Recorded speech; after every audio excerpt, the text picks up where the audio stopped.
हनुमान जी दया भक्तों पे कर दो। हनुमान जी।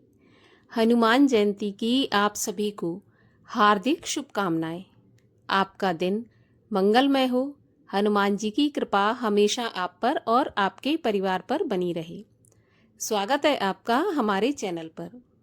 आज की इस वीडियो में हम आपको सुनाएंगे हनुमान जयंती के विशेष अवसर पर हनुमान जन्म से जुड़ी कथा।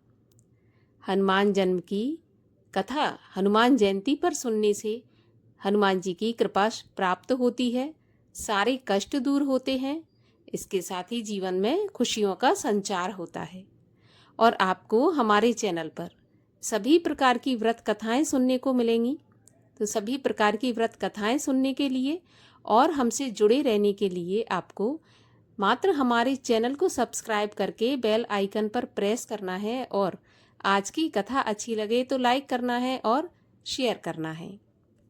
हर वर्ष चैत्र माह के शुक्ल पक्ष की पूर्णिमा तिथि पर हनुमान जन्म उत्सव मनाया जाता है। पंचांग के अनुसार इस साल हनुमान जयंती 12 अप्रैल 2025 को है।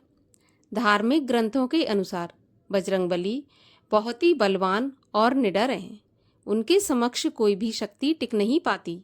इसके अलावा हनुमान जी जल्दी प्रसन्न होने वाले देवता भी हैं। उनकी कृपा से कार्यों में आ रही बाधाएं जल्द दूर होने लगती हैं। 8 चिरंजीवियों में हनुमान जी एक हैं। उनकी विशेष कृपा पाने के लिए हनुमान जयंती का दिन बेहद खास है। इस दौरान भक्तों द्वारा की गई सच्चे मन से पूजा बेहद ही फलदायी होती है। हनुमान जयंती के अवसर पर देश भर के मंदिरों में हनुमान जी की विशेष पूजा की जाती है। प्रसाद वितरण होता है, भंडारे का आयोजन भी होता है। साथ ही हनुमान जी के जन्म से जुड़ी पौराणिक कथाओं का भी पाठ किया जाता है, सुना जाता है, पढ़ा जाता है। तो आज इस वीडियो में हम भी आपको हनुमान जी के जन्म से जुड़ी एक पौराणिक कथा सुनाते हैं। एक धार्मिक कथा के अनुसार हनुमान जी को शिव जी का 11वां अवतार बताया जाता है। उनके जन्म को लेकर कहा जाता है कि विष्णु जी जब धर्म की स्थापना के लिए इस धरती पर भगवान श्री राम जी के रूप में अवतरित हुए, तब भगवान शिव ने उनकी मदद के लिए हनुमान जी का रूप लिया था। एक ओर राजा केसरी अपनी पत्नी अंजना के साथ तपस्या कर रहे थे और इस तपस्या का दृश्य देखकर भगवान शिव प्रसन्न हो उठे और उन दोनों से मनचाहा वर मांगने को कहा। तब शिव जी की बात से माता अंजना बहुत खुश हो गईं और उन्होंने कहा कि मुझे एक ऐसा पुत्र चाहिए जो बल में रुद्र की तरह बली हो, गति में वायु की तरह गतिमान हो और बुद्धि में गणेश जी की तरह तेजस्वी हो। माता अंजना की बात सुनकर शिवजी ने अपनी रौद्र शक्ति के अंश को पवन देव के रूप में यज्ञ कुंड में अर्पित कर दिया। इसके बाद यही शक्ति माता अंजना के गर्भ में प्रविष्ट हुई और फिर हनुमान जी का जन्म हुआ। एक मान्यता ऐसी भी है कि दीपावली के एक दिन पहले जो चतुर्दशी होती है, जिसको कि हम नरक चतुर्दशी के नाम से जानते हैं, इस दिन हनुमान जी का जन्म उत्सव मनाया जाता है। इस दिन हनुमान जयंती मानी जाती है।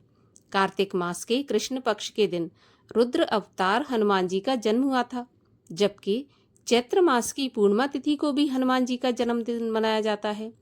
वाल्मीकि रामायण के अनुसार कार्तिक मास की चतुर्दशी तिथि को हनुमान जी का जन्म हुआ था। तो कई कथाएं ऐसी हैं। एक और कथा के अनुसार एक बार अग्निदेव से मिली खीर जो राजा दशरथ ने पुत्रेष्टि यज्ञ किया था, उसमें जो अग्निदेव ने दशरथ जी को पुत्र प्राप्ति के लिए जो खीर दी थी, जो दशरथ जी अपनी तीनों रानियों को देने वाले थे, तो अपनी तीनों रानियों को उस खीर को जब दशरथ जी ने दिया तो कैकेयी की जब खीर थी, उस खीर को चील ने झपट्टा मारकर उनसे छीन लिया और उसे अपने मुंह में लेकर उड़ गई। उड़ते उड़ते रास्ते में जब चील अंजना माता के आश्रम के ऊपर से गुजर रही थी, तो माता अंजना ऊपर की ओर देख रही थी और उनका मुंह खुला था। मुंह खुला होने की वजह से खीर उनके मुंह में गिर गई और उन्होंने उस खीर को गटक लिया, जिसके प्रभाव से उनके गर्भ में शिव जी के अवतार हनुमान जी आ गए और फिर उनका जन्म हुआ। तो इस प्रकार से कई कथाएं ऐसी हैं जो हनुमान जी के जन्म से जुड़ी हुई हैं। पुराणों में कथा कोई भी हो, कहने का अर्थ ये है हनुमान जी बहुत ही शीघ्र प्रसन्न होने वाले देवता हैं और हमेशा हमें हनुमान जी का पूजन अर्चन करते रहना चाहिए। नरक चतुर्दशी वाले दिन भी हमें हनुमान जी की पूजा करनी चाहिए और चैत्र मास की पूर्णिमा के दिन भी करनी चाहिए। तो आप सभी को हनुमान जयंती की बहुत बहुत शुभकामनाएं।